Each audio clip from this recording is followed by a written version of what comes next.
আমি তো 10টা থেকে 11 পর্যন্ত বন্ধ করে রাখি আমরা এই রুটটা, শুধু রুটটা।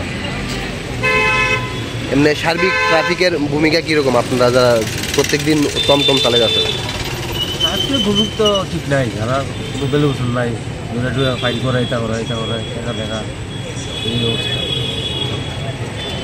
ট্রাফিকের পরিষেবা নিয়ে আপনি কি খুশি না অখুশি? অখুশি। তারা যে কোনো জায়গার ভিতরে দাঁড়িয়ে থাকা, তারা তো রাস্তার ভিতরে দাঁড়ায় ডিউটি করে, তারপরে তারা ওইখানে তারাও ভুল করে না দেখুন। অনেক সময় তারা দেখা গেলো যে একটা প্যাসেঞ্জার নামাইতেছে, আজরা পট করে পুরো ফিল্ডার লাইসেন্স করে না, এই সমস্যা রয়ে যাচ্ছে না। অনেক সময় তারা রুটটা বদ্ধ করে, এটা তো তারা ইচ্ছাকৃত করে, এটা উপর থেকে বলে রুট তারা বদ্ধ করে দেয়। এটা তো হয়রানি তো ডেইলি হইতে আসছে, অগস্ট কোনো ঢুকতে দেয় না, ভূমিকা যেমন লাগে কেমন কোনো যেন মরশুম আরে মেসে যেমন লাগে, এটা তো রুলস এটা নিয়ে চলছে। তার থেকে দুইটা অনুভূতি সমস্যা বলতে ধরুন না, এই যে জায়গাটার মধ্যে বন্ধ, ঢুকতে অসুবিধা হয়। অনেক প্যাসেঞ্জার পায়, অনেক প্যাসেঞ্জার মানে কামান চুনি কথা কয়ে উঠে হকারছে না, কিন্তু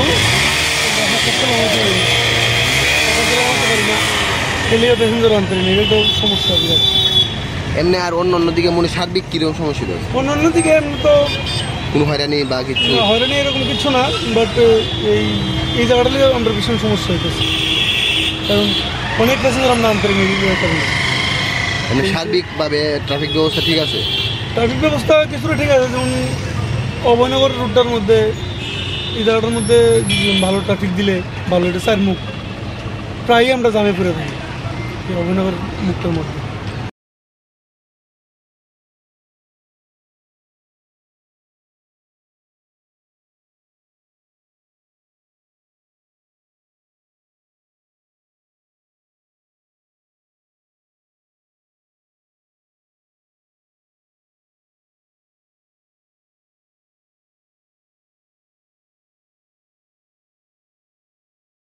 আমরা পথ চলতি মানুষের মুখে শুনে থাকি, আজকাল একটু বড্ড বেশি শুনতে পাচ্ছি যে কিছু হলেই ট্রাফিক বাবুরা সেখানে ছবি তুলে নিয়ে যাচ্ছেন কিংবা চালান কেটে নিয়ে যাচ্ছেন।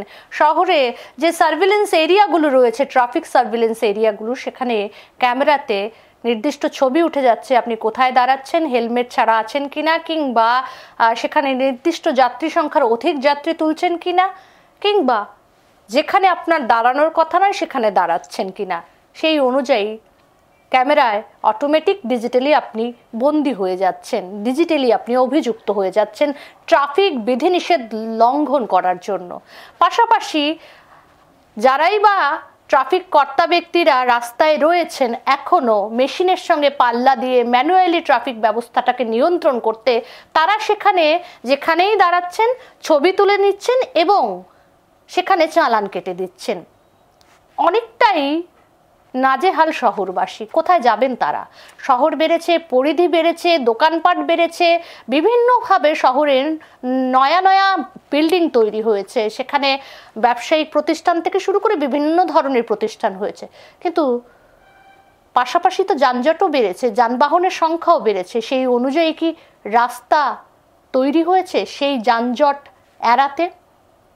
কিংবা যেখানে পার্কিংয়ের জন্য বিধিনিষেধ করছেন ট্রাফিক দপ্তরের কর্তা ব্যক্তিরা, বা প্রত্যেক সপ্তাহ কিংবা প্রত্যেক মাসে ঘটা করে যখন তারা এনফোর্সমেন্ট চালাচ্ছেন, সেই জায়গায় যারা সাধারণ যানবাহনের যাত্রীরা রয়েছেন তাদের জন্য কি সেখানে পাল্টা কোনো ব্যবস্থা রেখেছেন? কোথায় পার্কিং করবেন নির্দিষ্টভাবে সরকারিভাবে সেই ব্যবস্থা রয়েছে কিনা, কিংবা কিভাবে মোকাবেলা করছেন ট্রাফিক এই যানজট কে সামলে উঠতে? এই সার্বিক বিষয়গুলো নিয়ে আমরা আমাদের আজকের টক শোতে সবার প্রথমেই আমরা যখন সাধারণ মানুষের সমস্যা নিয়ে কথা বলি, যে দপ্তরের আওতাধীন সেই সমস্যাটা হয়, সবার প্রথমেই আমরা সেই দপ্তরের সঙ্গে যোগাযোগ করার চেষ্টা করি এবং আজকেও সেখানে ট্রাফিক দপ্তরের যারা কর্তা ব্যক্তিরা রয়েছেন তাদের সঙ্গে যোগাযোগ করার চেষ্টা করেছিলাম। সেখানে ট্রাফিক এসপি মানিকলাল দাসের সঙ্গে আমরা যোগাযোগ করেছিলাম। তিনি আমাদের সঙ্গে সরাসরি এই মুহূর্তে টেলিফোন লাইনে জুড়তে পারবেন না বলেই তিনি আমাদের এই অনুষ্ঠানের আগেই তার সঙ্গে তার কথোপকথন আমাদের রেকর্ড করার অনুমতি দিয়েছিলেন এবং সেই অনুযায়ী তিনি কি বলেছেন এই গোটা বিষয় নিয়ে সেটা একবার শুনে নেব। নমস্কার স্যার, নিউজ টুডে পর্দায় আপনাকে অনেক অনেক স্বাগত। আমাদের সঙ্গে এই মুহূর্তে টেলিফোন লাইনে রয়েছেন এসপি ট্রাফিক মানিকলাল দাস। আপনাকে নিউজ টুডের পর্দায় অনেক অনেক স্বাগত। স্যার, আজকে আমাদের যে টক শো রয়েছে সেই টক শোর ট্যাগলাইন হচ্ছে ডিজিটাল ট্রাফিক এবং স্মার্ট সিটি। সেখানে প্রথমেই যে জিনিসটা জানতে চাইবো, এই মুহূর্তে আমাদের রাজ্যের ট্রাফিক ব্যবস্থা ম্যানুয়াল থেকে ডিজিটাল হয়ে গেছে প্রায় অনেক দিন, অনেকটা সময় পেরিয়ে গেছে। তারপরেও ট্রাফিক ব্যবস্থা নিয়ে সাধারণের মধ্যে কিন্তু একটা ক্ষোভ রয়েছে, কি বলবেন? আমি প্রথমেই আগরতলা শহরের যে ট্রাফিক ব্যবস্থা সেটাকে নিয়ে বলি। আমরা এর মধ্যেই স্টাডি করে দেখেছি, এটা ঠিক যে আগরতলার কিছু কিছু এরিয়াতে এখনো পর্যন্ত আমাদের যে স্পিড আছে ভেহিকেলের পিক আওয়ারে, যে রাশ আওয়ারটা থাকে, অফিস আওয়ার, সকাল এবং বিকেলে, তো আমরা দেখেছি 10 কিলোমিটারের নিচে স্পিড চলে যাচ্ছে কোথাও। তো এটার কারণ আমরা দেখতে পেয়েছি, এখানে আমরা বিগত দিনে দেখেছি যে ভেহিকেলের সংখ্যা ও ভেহিকেলের যে গ্রোথ রেট অনেক বেশি, পপুলেশন বাড়ছে, কমার্শিয়াল এস্টাবলিশমেন্ট বাড়ছে।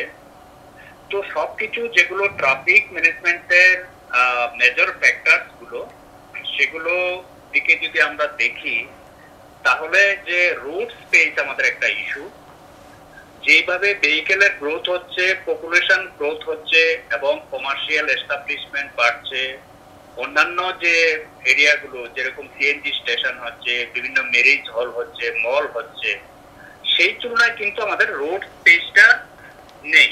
অলমোস্ট সেই হারে তো মানে আমাদের বাড়ছেই না, বরং বলা যায় যে সেটা অলমোস্ট স্ট্যাটিক। এগুলো মেজর ফ্যাক্টর। তাছাড়া আগরতলা শহরের মধ্যে আমরা দেখছি যে স্লো মুভিং ভেহিকেল, যেগুলো লাইক ই রিক্সা, রিক্সা, এই ধরনের ভেহিকেল, যে ফাস্ট মুভিং যে ভেহিকেল গুলো আছে সেম রুটে সেগুলো রান করছে। তো আমরা এর মধ্যে স্টাডি করেছি এবং প্রশাসনিক পর্যায়ে একটা বিস্তারিতভাবে আলোচনা হয়েছে। এগুলোর ব্যাপারে আমাদের ভবিষ্যতে প্ল্যান আছে। আশা রাখছি আমরা কিছুদিনের মধ্যেই আগরতলা ট্রাফিক ব্যবস্থা আমরা ডেভেলপ করতে পারবো। স্যার, এখানে একটা জিনিস আপনি নিজেই যে কথাটা বলছেন, কথা প্রসঙ্গে আমাদের হয়তো রাস্তার যে বিষয়টা রয়েছে সেখানে রোড অনেকটাই সংকুলান হয়ে এসছে। সেখানে আপনি বলছেন যে যেহেতু শহরের পরিধি বেড়েছে, যানবাহনের সংখ্যা অনেকটাই বেড়ে গেছে ত্রিপুরা রাজ্যে। এক সময় ছিল যে হাতে গোনা যানবাহন, এখন সেখানে হাঁটার জায়গা নেই, এমন পর্যায়ে যানবাহন বেড়ে গেছে। সেখানে আপনাদের পরিকল্পনা রয়েছেন বলছেন, কিন্তু একটা জিনিস পাবলিকের মধ্যে কিন্তু এই প্রশ্নটা বারবারই আসছে যে চালান যে বিষয়টা কাটা হচ্ছে, ডিজিটাল চালান।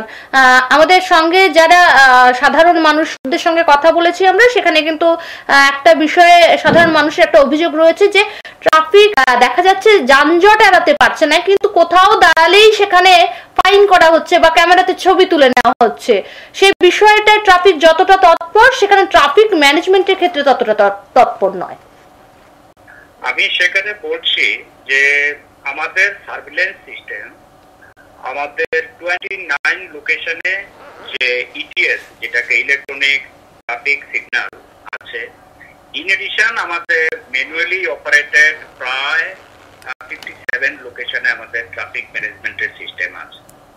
সার্ভিলেন্স সিস্টেমের মধ্যে আমরা সব জায়গাতেই কিন্তু বলে দিয়েছি যে ইউ আর আন্ডার সার্ভিলেন্স। এখানে সার্ভিলেন্স সিস্টেমে যাতে ট্রাফিক রুল ফলো করে চলে, কিন্তু দেখা যাচ্ছে যে ট্রাফিক রুল ভায়োলেশনের যে ট্রেন্ডটা, এটা ধীরে বেড়েই চলেছে। আর আমরা ফাইন করছি, সেটা সার্ভিলেন্স সিস্টেমের সিস্টেম জেনারেটেড হয়ে যাচ্ছে। আর এনফোর্সমেন্ট তো করতেই হবে। এটা ট্রাফিক রুলস অনুসারে, এমবি অ্যাক্ট এবং সেন্ট্রাল মোটর ভেহিকেল রুলস অনুসারে এনফোর্সমেন্ট একটা আমাদের ড্রাইভ, এটা থাকতেই হয়। শুধু আমরা এনফোর্সমেন্ট করছি, ট্রাফিক ম্যানেজমেন্ট করছি না। সেটা সব ক্ষেত্রে হয়তো ঠিক নয়। কিছু কিছু এরিয়া যেখানে আমাদের দুর্বলতা আছে, নিশ্চয়ই আমরা অন রেগুলার বেসিস সেগুলো রিভিউ করছি, অ্যাকশন নিচ্ছি। তো ফাইন করার যে ম্যাটারটা, এটা ঠিক যে একটা অংশ ফাইন দিচ্ছে, তাদের এগেইনস্টে পেন্ডিং আছে। তো এটা আমাদের পার্ট। যেরকম সচেতন করা, এনফোর্সমেন্ট করা, এগুলো পুলিশ বা ট্রাফিক পুলিশের কাজের মধ্যেই পড়ে। স্যার, এখানে আরো একটু একটা জিনিস জানতে চাইবো, যেহেতু এই বিষয়টা নিয়ে আজকে আমরা বসেছি, টকশো করছি, যে স্মার্ট সিটি এবং এই যে ডিজিটাল ট্রাফিক ব্যবস্থা সেটা নিয়ে, সেখানে এই যে সার্ভিলেন্স যে যে জায়গাগুলিতে রয়েছে সেখানে ট্রাফিক এনফোর্সমেন্টও রয়েছে, সেখানে দেখা হচ্ছে কোথায় সাধারণ মানুষ আইন মানছেন না বা ভাঙছেন না, কিন্তু আবার প্রায়শই একটা কথা উঠে আসে বিভিন্ন জায়গায় যখন পার্কিং জোনগুলিতে সেখানে পার্কিং জোনগুলি থেকে প্রায়ই দেখা যায় যে বাইক চুরি বা বিভিন্ন ধরনের ভেহিকেল চুরির ঘটনা ঘটে, তখন পাবলিকের মনে একটা কোথাও ক্ষোভ থাকে যে ওই যে সার্ভিলেন্স এরিয়াগুলির ক্যামেরাগুলো তখন ঠিকঠাক কাজ করে না, কিন্তু যখনই কেউ সেখানে হেলমেট ব্যবহার করছেন না বা সেখানে ট্রাফিক রুল মানছেন না, তখন সার্ভিলেন্সটা ঠিকঠাক চালু থাকে। কি বলবেন? আপনি যদি সার্ভিলেন্স সিস্টেমের আগের যে কত পরিমাণের বাইক এখানে মানে চুরি হতো সেই তথ্য যদি আমরা নিয়ে দেখি, এখন অনেকটাই কমে গেছে। একদম হচ্ছে না সেটা আমি বলছি না, কিন্তু অনেকটাই কমে গেছে। তো সার্ভিলেন্সের 100% এরিয়া কভারেজ নেই, কিছু কিছু এরিয়া এখনো আমাদের সার্ভিলেন্সের বাইরে আছে, সেটাকে আমরা কভার করতে চেষ্টা করছি। তো আরেকটা জিনিস যেটা বলতে চাই, যে ছোট বড় ব্যবসায়ীরা আছেন বিভিন্ন জায়গাতে, বিভিন্ন এরিয়াতে, আমি আইডেন্টিফাইড লোকেশন বলে দিতে পারি, যে ওনাদের যারা ব্যবসায়ী আছেন, ওনাদের কাস্টমার, ওনাদের যারা এমপ্লয়ি, বিশেষ করে যে আমাদের টু হুইলার গুলো, মোটরসাইকেল, বাইক, এগুলো দোকানের সামনে ফুটপাত দখল করে বসে আছে, মানুষ হাঁটতে পারছে না, রাস্তায় চলে আসছে, সেটাও কিন্তু একটা ট্রাফিক জ্যামের কাজ। সেকেন্ড ইস্যু, কোথাও কোথাও যদিও আমরা অ্যাকশন নিচ্ছি, কিছুদিনের মধ্যে আমরা এএনসি, ট্রান্সপোর্ট ডিপার্টমেন্ট, পুলিশ প্রশাসন সবাই মিলে জয়েন্ট ড্রাইভ করে আমরা অনেক অ্যাকশন নিচ্ছি, কিন্তু একদিক দিয়ে অ্যাকশন নিচ্ছি আবার শুরু হয়ে যাচ্ছে। তারপরে যেগুলো এনফোর্সমেন্ট ড্রাইভের কথা আপনারা বলছেন, তো সিস্টেমকে ঠিক রাখতে গেলে আমাদের এনফোর্সমেন্ট ড্রাইভ নো ডাউট এটাকে কন্টিনিউ করতেই হবে। আর বাকি যেগুলো কারেক্টিভ মেজার্স আছে, অন্যান্য জিনিস যেরকম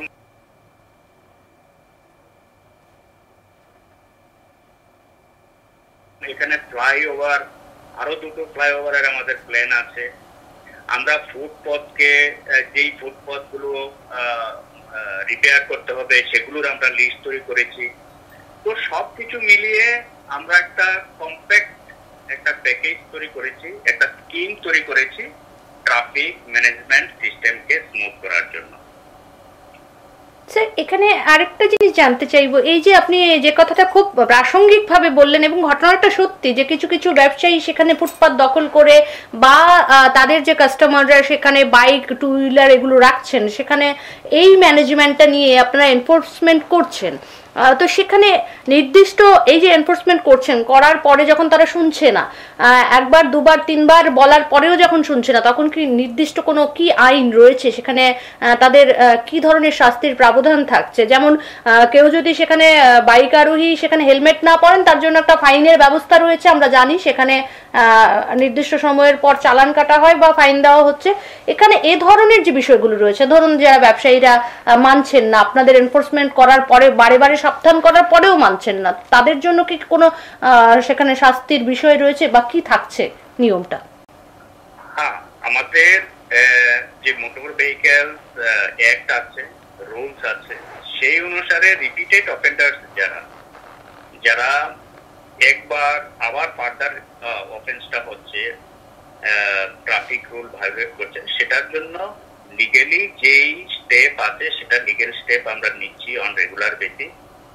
কিন্তু ইতিমধ্যে আমরা আরেকটু দেখেছি যে ধীরে ধীরে যেরকম আমরা ড্রাইভিং লাইসেন্স ইস্যু করছি, সাসপেনশনের দিকে আমরা যাচ্ছি, তারপরে ক্যান্সেলেশন, কিছু কিছু ভেহিকেল আমরা ডিটেনশন অর্ডার কোর্ট থেকে বেরিয়েছে, এগুলো আগে ছিল না। এখন যেহেতু ট্রাফিক ব্যবস্থাকে ঠিক করার আমাদের একটা মানে প্রায়োরিটি আছে, এখন কিন্তু লিগেলি আমাদের এই অ্যাকশন গুলোকে একটু স্ট্রিক্ট হতে হচ্ছে, যেহেতু পাবলিকের মধ্যে একটা অংশের মধ্যে এখনো সেরকম ভাবে সচেতনতাটা আমরা দেখতে পাচ্ছি না।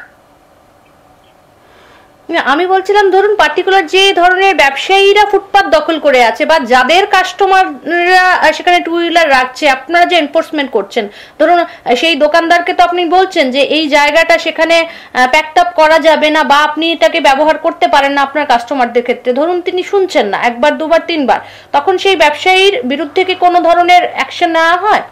নিলে সেটা কি হয়? আমরা এখন একটা অ্যাকশন প্ল্যান তৈরি করেছি।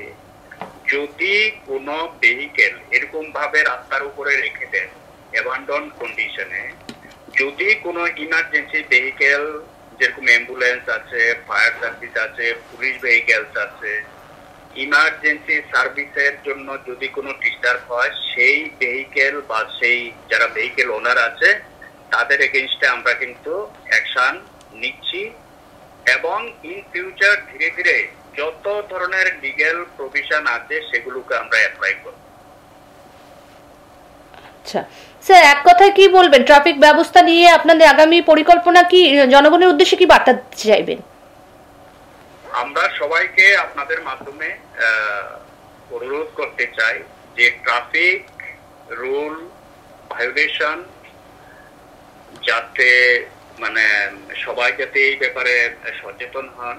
ট্রাফিক ম্যানেজমেন্ট সেটা শুধু ট্রাফিক পুলিশ একা বা প্রশাসন একা করতে পারবে না যদি না পাবলিক সহযোগিতা করেন আমাদেরকে। বাকি যে লাইন ডিপার্টমেন্ট গুলো আছে সবার সহযোগিতা নিয়ে, এর মধ্যে আমি তো বলেছি যে প্রশাসনিক স্তরে অনেক লেভেলের মিটিং হয়েছে এবং আমাদের অনেক ডিসিশন হয়েছে, সেগুলো আমরা ইমপ্লিমেন্ট করতেও পারছি। আপনারা গ্রাউন্ডে দেখতেও পাবেন সেখানে রোড ইঞ্জিনিয়ারিং থেকে ট্রাফিক রিলেটেড যত ইস্যু, যেখানে সাইনেজ থেকে শুরু করে অনেক কিছু নতুন নতুন হচ্ছে, road divider cones, road divider অনেক কিছু আমরা কিন্তু মানে আন্ডার প্রসেস আছে, আপনারা অলরেডি দেখতে পাবেন। স্যার এই ডিভাইডারের কথা যখন বললেন, ডিভাইডার কোথাও কোথাও দেখা যাচ্ছে যে ডিভাইডারের যে লাইট গুলো যে রাস্তায় যেগুলো ফিক্স করা হয়েছে সেগুলো কোথাও কোথাও কাজ করছে না, সেগুলো নিয়ে কি ট্রাফিক দপ্তর কিছু ভাবছে? দেখুন মেকানিক্যাল ইস্যু ডিস্টারবেন্স থাকতে পারে, সেটা আবার রিপেয়ার, না সেখানে তো অ্যাক্সিডেন্টের একটা আশঙ্কা থেকে যাচ্ছে। না সেখানে এটা সব জায়গায় হয়। ট্রাফিক সিগন্যাল এটা মেকানিক্যাল ইস্যু, ইঞ্জিনিয়ারিং ইস্যু, মাঝে মধ্যে ডিস্টার্ব হলে তার জন্য আমাদের সার্ভেলেন্স টিম আছে, স্মার্ট সিটির আছে, ট্রাফিক ইউনিট, আমরা জয়েন্টলি সেগুলো অন রেগুলার বেসিস আমরা সেগুলো মানে যেটাই প্রবলেম হয় প্রায়োরিটি ওয়াইজ আমরা অ্যাড্রেস করছি সেগুলো। আপনাকে অনেক অনেক ধন্যবাদ স্যার, এতক্ষণ আপনি ট্রাফিক যে আপনাদের তরফে যে পরিকল্পনাগুলো রয়েছে সাধারণ মানুষের যে ক্ষোভ সেই প্রশ্নের উত্তরে আপনারা কি কি ব্যবস্থা নিচ্ছেন এই বিষয়গুলো নিয়ে আমাদের সঙ্গে কথা বললেন, তুলে ধরলেন। আপনাকে অনেক অনেক ধন্যবাদ স্যার। ধন্যবাদ ম্যাডাম।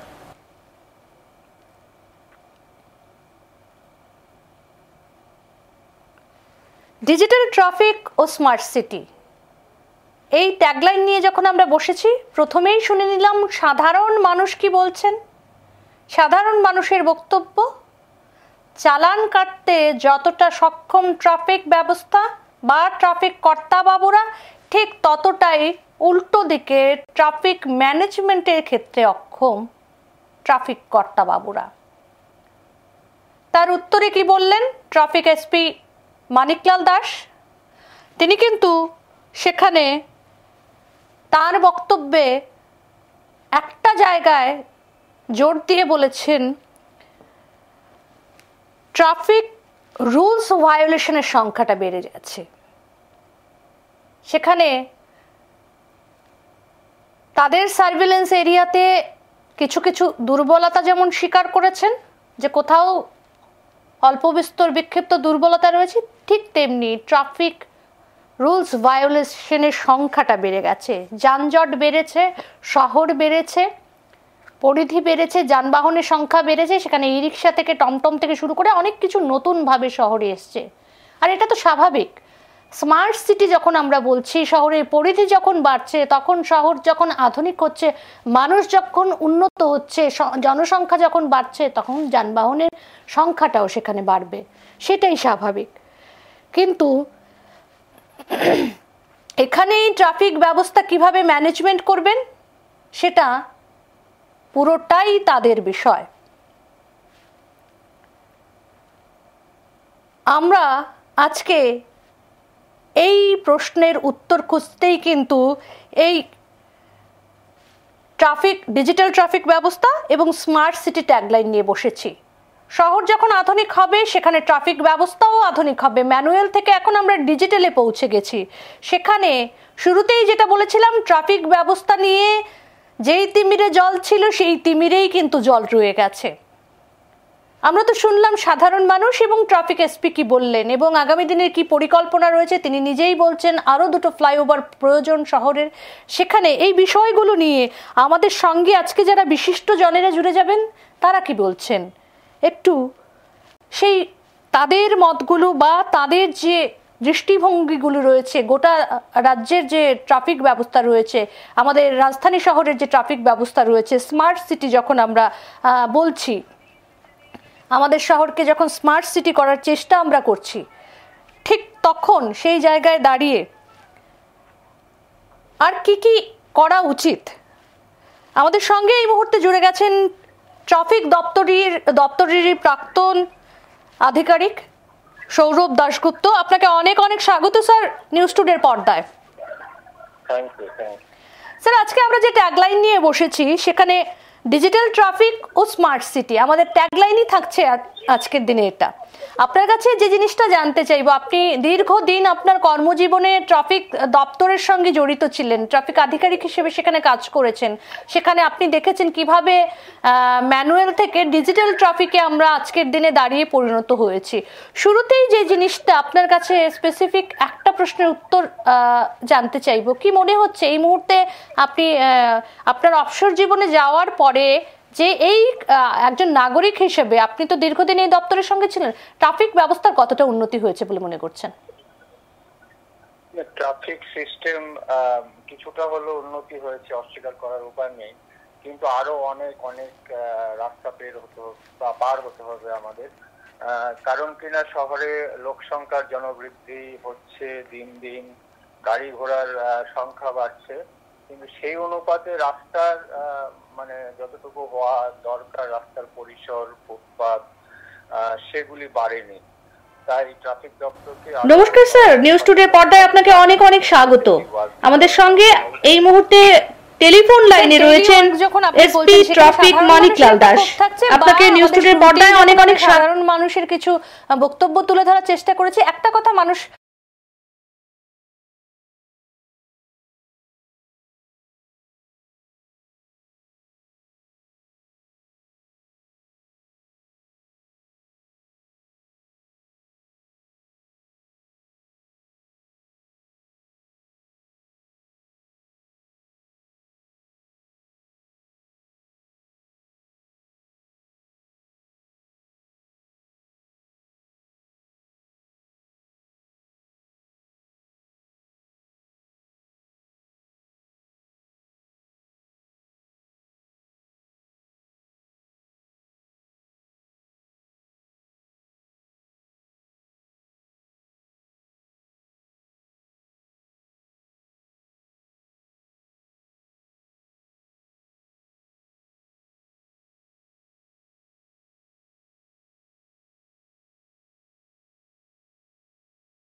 গাড়ির পার্কিং হচ্ছে প্রধান সমস্যা।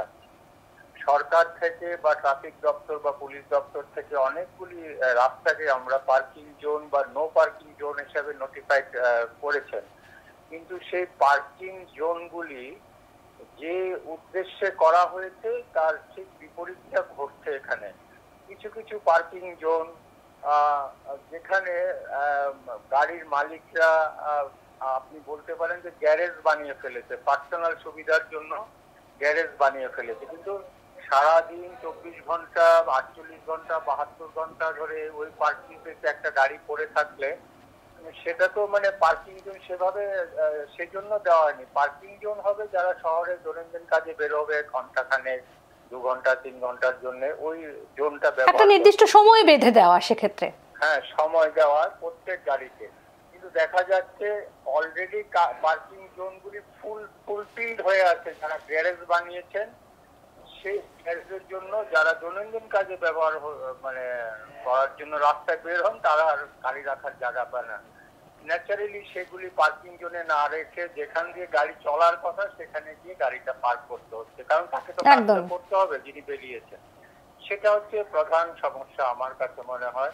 তাছাড়া শহরে যতটুকু রাস্তা আছে সেই ভলিউম অনুসারে গাড়ির ভলিউম অনেক বেশি হয়ে গেছে, পাশাপাশি মানুষের ভলিউমও বেড়েছে, কিন্তু মানুষকে তো আর আটকানো যাবে না, কিন্তু গাড়ির ভলিউমটা ভেহিকেল দপ্তর কন্ট্রোল করতে পারে। দেখুন, একটা কথা বলে রাখি, রাস্তার যা সমস্যা হচ্ছে ট্রাফিক রিলেটেড তার জন্য শুধু ট্রাফিক দপ্তর বা পুলিশ দপ্তরই মানে একদম 100% দায়ী থাকবে তা নয়। স্টেক হোল্ডার কিন্তু আরো অনেক আছে, মিউনিসিপ্যালিটি আছে, পরিবহন দপ্তর আছে, পিডব্লিউডি আছে, ওদেরও দেখা উচিত রাস্তায় কোথায় কোথায় সমস্যা আছে। ধরুন রোড ইঞ্জিনিয়ারিং এর জন্য যদি কোনো সমস্যা হয় রাস্তা চলাফেরা করতে বা কোনোখানে কনজেশন সৃষ্টি হয়, সেখানে ট্রাফিক দপ্তর কি করবে? রোড কনজেশন মানে রোড ইঞ্জিনিয়ারিং এর ব্যাপার থাকে, তাকে সেটা পিডব্লিউডি কে দেখতে হবে। পাশাপাশি যারা ফুটপাত দায়ী আছে আগরতলা শহরে কম বেশি, সেগুলি দখল করে ব্যবসাদাররা ব্যবসা করতে, তাদেরকে কে হটাবে ফুটপাত থেকে? ফুটপাতে তো আর ব্যবসা করা যায় না। সেগুলি যদি রাস্তায় থাকে, ফুটপাতে থাকে, তাহলে পথচারীরা ফুটপাতটা ব্যবহার না করে রাস্তা দিয়ে হাঁটবে, ন্যাচারালি গাড়িও চলবে, কনজেশন হবে। তো সেগুলি দেখার দায়িত্ব যে সমস্ত দপ্তরের আছে তাদেরকেও দেখতে হবে, কিন্তু পুরো দোষটাই যদি ট্রাফিক দপ্তরের ওপর ঠেলে দেওয়া হয় তাহলে সেটা কাম্য নয়। উভয়কেই সচেতন হতে হবে এবং প্রাসঙ্গিক প্রত্যেকটা দপ্তরকেই সেক্ষেত্রে সচেতনভাবে পাশাপাশি এই কাজটা বা এই ম্যানেজমেন্টটা করতে হবে। আপনার কথা যদি ধরিয়ে নিই, আপনাকে অনেক অনেক ধন্যবাদ। এতক্ষণ টেলিফোন লাইনে আপনি আমাদের সঙ্গে জুড়ে গেছিলেন, আপনার গুরুত্বপূর্ণ সময়টা আমাদের সঙ্গে ভাগ করেছেন, অনেক অনেক ধন্যবাদ। আসলে এতক্ষণ ধরে বর্তমান ট্রাফিক এসপি মানিকলাল দাসের যে বক্তব্য শুনলাম, কিংবা প্রাক্তন ট্রাফিক একজন আধিকারিক সৌরভ দাশগুপ্তের যে বক্তব্য শুনলাম, কোথাও কিন্তু দুটো পয়েন্ট একেবারেই মিল খেয়ে যাচ্ছে এবং এটা বোধহয় খুব বেশি ভুল নয়। সেখানে নির্দিষ্ট পার্কিং জোন, আমাদের শহরে পার্কিং জোন নিয়ে বরাবরই সমস্যা রয়েছে এবং এ কথাটাও অস্বীকারের কোনো জায়গা নেই। পার্কিং জোনগুলিকে অনেকেই সেখানে গ্যারেজ বানিয়ে ফেলেছেন। একটা সময় দেখা যায় 1 দিন 2 দিন 3 দিনও কারো কারো গাড়ি সেখানে পড়ে থাকে। শহরের জায়গা সংকুলান, ছোট বাড়ি, ফ্ল্যাট বাড়ি, সেখানে গাড়ি রাখার জায়গা নেই, সেখানে পার্কিং জোনে এনে অনেকেই কিন্তু গাড়িটাকে সেই পার্কিং প্লেসে গ্যারেজ করে রাখছেন। সেটাও কিন্তু ট্রাফিক সিস্টেমটাকে একটু নড়বড়ে করার জন্য যথেষ্ট। আর আরেকটা বড় সমস্যা বা বড় পয়েন্ট যেটা দুজনেই তুললেন, ফুটপাত দখল। এই ফুটপাত দখলের গল্প কিন্তু বহু বছর ধরে ত্রিপুরা রাজ্যে চলে আসছেন। পূর্বতন যারা সরকারি ছিলেন, অর্থাৎ বামফ্রন্ট সরকার যখন ছিল, তখনও কিন্তু এই ফুটপাত দখল বা ফুটপাত দখল করে যারা ব্যবসা করছেন তাদের বারবার হটানোর চেষ্টা করেছেন এবং যারা এখন বর্তমানে সরকারে রয়েছেন তাদের তরফ থেকে যে পুর নিগমের রয়েছে বারে বারে সে চেষ্টা করা হচ্ছে। কিন্তু কেন এই জায়গাটায় এখনো আগরতলা শহরে যখন স্মার্ট সিটি হচ্ছে, স্মার্ট সিটির যারা দায়িত্বে রয়েছেন কিংবা পুর নিগম সেই বিষয়টাকে এখনো ঠিকঠাকভাবে করে উঠতে পারছেন না, সেটা কিন্তু একটা বড় প্রশ্ন। এই বিষয় নিয়ে আমরা জুড়ে যাব আরো বিশিষ্টজনদের সঙ্গে। এবারে চেষ্টা করব, এই ট্রাফিক সিস্টেমটার সঙ্গে অনেকেই জড়িত, শুধুমাত্র ট্রাফিকের কর্তা ব্যক্তিরাই যে জুড়ে যাবেন বা তারাই যে এই বিষয়টা নিয়ে কথা বলবেন, এই মুহূর্তে আমরা চেষ্টা করব রাজ্যের আরও একজন প্রাক্তন পুলিশ আধিকারিক নন্দন সরকার, ওনার সঙ্গে জুড়ে যাওয়ার। দীর্ঘদিন রাজ্যের আইন শৃঙ্খলা নিয়ে তিনি কাজ করেছেন, রাজ্যের ট্রাফিক ব্যবস্থা থেকে শহরের আইন শৃঙ্খলা সার্বিক বিষয়গুলো তিনি দেখেছেন এবং এই মুহূর্তে একজন শহরবাসী হিসেবে, নাগরিক হিসেবে এই ট্রাফিক ব্যবস্থা বা আজকে যে আমরা ট্যাগলাইন নিয়ে বসেছি ডিজিটাল ট্রাফিক ও স্মার্ট সিটি, তিনি কি ভাবছেন একটু তার সঙ্গে কথা বলার চেষ্টা করব। এই মুহূর্তে আমাদের সঙ্গে টেলিফোন লাইনে জুড়ে গেছেন রাজ্যের প্রাক্তন পুলিশ আধিকারিক নন্দন সরকার। আপনাকে অনেক অনেক স্বাগত নিউজ টুডের পর্দায়। ধন্যবাদ আপনাকে। স্যার, আজকে আমরা যে ট্যাগলাইন নিয়ে বসেছি ডিজিটাল ট্রাফিক ও স্মার্ট সিটি, দুটো অত্যন্ত স্মার্ট। ডিজিটাল ট্রাফিক শব্দটা যখন ব্যবহার করি তখনও স্মার্ট কথাটা কোথাও না কোথাও পরোক্ষে থাকেই, ঠিক তেমনি স্মার্ট সিটি যখন বলছি তখন শুরুতেই স্মার্ট কথাটা রয়েছে। কিন্তু এই ট্রাফিক ব্যবস্থাটা, আপনি তো দীর্ঘদিন আরক্ষা দপ্তরের সঙ্গে ছিলেন, সেখানে ম্যানুয়ালি যখন ছিল তার থেকে ডিজিটাল হয়েছে এখন, কিন্তু আদৌ বাস্তবে কি কতটা স্মার্ট হয়েছে আমাদের রাজ্যের ট্রাফিক ব্যবস্থা বা আমাদের রাজধানী শহরের ট্রাফিক ব্যবস্থা, কি মনে করছেন?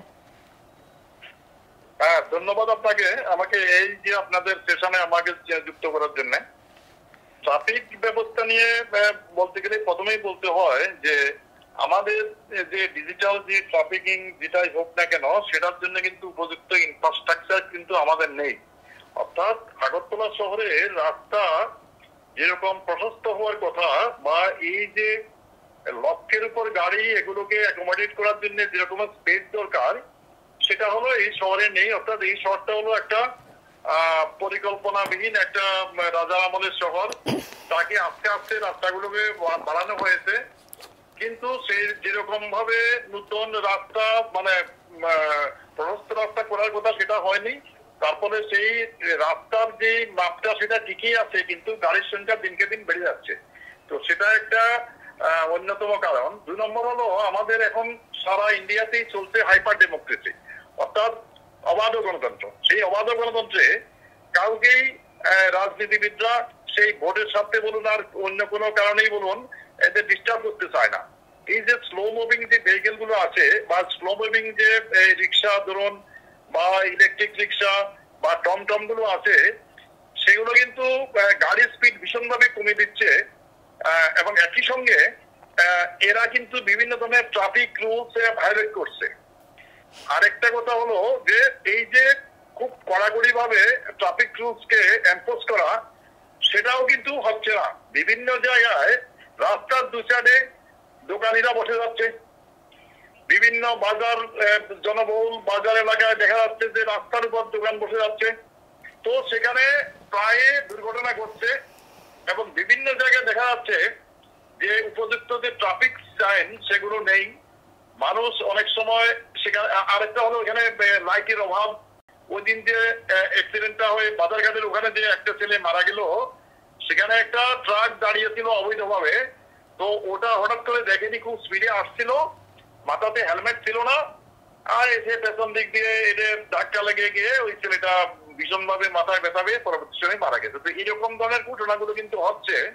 সেই জন্য যে উপযুক্ত একটা মাস্টার প্ল্যান সেটা কিন্তু আমাদের আগরতলা শহরে কখনোই করা হয়নি। কিছু কিছু সেখানে পরিবর্তন আনার চেষ্টা হয়েছে, লোক দেখানো সেই ডিজিটাল বা এই যে ইলেকট্রনিক সিগন্যালিং সিস্টেম গুলো করা হয়েছে। ঠিক আছে, ইলেকট্রনিক সিগন্যাল করা হয়েছে, কিন্তু তার জন্য যে উপযুক্ত পরিকাঠামো সেটা কিন্তু করা হয়নি। তারপরে বিভিন্ন জনবহুল রাস্তার উপরে যে দোকানগুলো হয়ে যাচ্ছে, যে কিয়স্ক গুলো হচ্ছে, ফুড কিয়স্ক গুলো হচ্ছে, বিভিন্ন ধরনের হকার বা মোবাইল যে দোকানগুলো হয়ে যাচ্ছে সেগুলো কিন্তু খুব কড়া ভাবে সেগুলোকে কিন্তু ইয়ে করছে না, সরানো হচ্ছে না বা ওদের বিরুদ্ধে অ্যাকশন নেওয়া হচ্ছে না। কিন্তু ট্রাফিক, একটু আপনাকে এখানে থামাবো, ট্রাফিক দপ্তরের যিনি এসপি মানিকলাল দাস, তিনি শুরুতেই আমাদের সঙ্গে টেলিফোন লাইনে ছিলেন। তিনি কিন্তু এই ক্ষেত্রে বলেছেন যে তাদের প্রায়শই আজকাল সেখানে এনফোর্সমেন্ট হচ্ছে এই বিষয়গুলো নিয়ে। এনফোর্সমেন্ট কি হচ্ছে না হচ্ছে সেটা তো আপনারা দেখতেই পাচ্ছেন। আগরতলাতে আপনি সেই বটতলা থেকে আপনি যদি প্যারাডাইস সেমনির ওদিকে যান, দেখেন দুদিকে কি পরিমাণ সে আপনার বিভিন্ন ধরনের খাবারের দোকানগুলো দাঁড়িয়ে আছে রাস্তার সাইডে। পার্কিং প্লেসের মধ্যে পার্কিং করার জায়গা নেই, পার্কিং প্লেসটা মানে ওরা নন পার্কিং জোনে চলে আসছে মোটরসাইকেল, কেউ কোনো সেরকম একটা কড়াকড়ি অ্যাকশন হচ্ছে না কিন্তু। এবং একই সঙ্গে এই যে স্লো মুভিং যে ভেহিকেল গুলো আছে সেগুলোকে কিন্তু এদের মধ্যে কিন্তু কোনো অ্যাকশন হচ্ছে না। কিছু কিছু রাস্তাকে অন্ততপক্ষে আমি মনে করি যে সেগুলোকে ওয়ান ওয়ে করা উচিত, এবং একই সঙ্গে ওখান থেকে স্লো মুভিং যে ভেহিকেল গুলো আছে বিশেষ করে এই যে টমটম, তারপর ইলেকট্রিক রিক্সা বা এই যে হ্যান্ড পুলিং যে রিক্সাগুলো আছে, এগুলোকে কিন্তু বিভিন্ন রাস্তা থেকে সরিয়ে দেওয়া উচিত। সেখানে যদি আমি ভোটের চিন্তা করি যে এগুলোকে সরালে সেটা একটা জনমনের বিরূপ প্রতিক্রিয়া সৃষ্টি হবে, কিন্তু আপনি দুদিকে তাকিয়ে পারবেন না। অর্থাৎ হয় আপনাকে রাস্তাতে নেসেসারি ট্রাফিক মানে অর্ডারটা আপনাকে বলবৎ করতে হবে, না হলে আপনার যদি আপনি সবাই সঙ্গে সবারই মঙ্গল চান তাহলে কিন্তু সেগুলো কিন্তু কখনো হবে না। তো আপনি সেই নেতাজি রোড দেখুন, আপনি নেতাজি রোডে একটা পিক আপ আপনি যেতেই পারবেন না। দেখবেন অনেক বড় বড় ট্রাক মানে মাল বোঝাই ট্রাক গুলো রাস্তার সাথে দাঁড়িয়ে মাল লোড আনলোড করছে, ট্রাফিক জ্যাম লেগে যাচ্ছে, মানে ঘন্টা লেগে যাচ্ছে আপনার ওই জায়গাটা পার হতে। সেন্ট্রাল রোডে গিয়ে দেখুন সেখানে একই অবস্থা। তো বিভিন্ন জায়গায় রাস্তার পরিধি একই রকম আছে কিন্তু গাড়ির সংখ্যা ভীষণভাবে বেড়ে গেছে। এখন এটাকে যদি আপনার করতে হয় তাহলে অন্তত লার্জ সাইজ যে ভেহিকেল গুলো আছে সেগুলো যাতে শহরে না ঢুকে, এবং শহরের বিশেষ বিশেষ রাস্তাগুলো থেকে যাতে স্লো মুভিং যে ইয়েগুলো আছে বাহনগুলো আছে সেগুলোকে যাতে সরিয়ে দেওয়া হয়, এবং একই সঙ্গে খুব কড়াকড়ি ভাবে ট্রাফিক নিয়ন্ত্রণ এবং ট্রাফিক আইনের বলবৎ। আপনি তো এই স্লো মুভিং ভেহিকেল গুলোকে সরানোর পাশাপাশি ফুটপাতে যারা সেখানে দোকান করছেন সেই দোকানীদের কথাও বললেন। তো এই প্রসঙ্গটা যদি আমি বলি যে এই একই প্রসঙ্গ কিন্তু ফুটপাত দখল করে রাখা ব্যবসায়ীদের বিষয়টা পূর্বতন সরকারের আমলেও ছিল, একইভাবে বজায় ছিল, একইভাবে ছিল এবং এখনো একই ছিল। কি মনে হচ্ছে কোথায় সমস্যা, কেন সরানো যাচ্ছে না? সমস্যাটা ওই একটাই ম্যাডাম, যেটা আমি বলছি, সবাই জানেন, আপনিও জানেন যে আমাদের এই যে মানে গণতান্ত্রিক ব্যবস্থায় জনগণের দ্বারা নির্বাচিত যে কোনো একটা সরকারি ক্ষমতাতে আসে তাদের কাছে জনগণ কিন্তু ভীষণ মূল্যবান। এখন যারা এই যে দোকানিরা বসে আছে এরা বসে কি করতে কোন একটা ট্রেড ইউনিয়নের সঙ্গে এদের যোগাযোগ স্থাপিত হচ্ছে। ওই ট্রেড ইউনিয়নের একজন সেক্রেটারি প্রেসিডেন্ট বা যারা পদাধিকারী থাকে তারা ভীষণ ক্ষমতাশীল, এদের উঠানো যাবে না। উঠাতে গেলে বিভিন্ন ধরনের ডেপুটেশন, রাস্তা রোকো বা বিভিন্ন ধরনের অ্যাকশন বা গণতান্ত্রিক উপায় যদি হয় সেটা হবে, না হলে হবে। তো সেগুলো হয়, সেগুলোকে হয়তো পুলিশ থেকে প্রশাসন সবাই ভাবে যে এইসব ঝামেলা বাড়িয়ে লাভ নেই, বাবু যেভাবে চলছে সেভাবেই চলুক।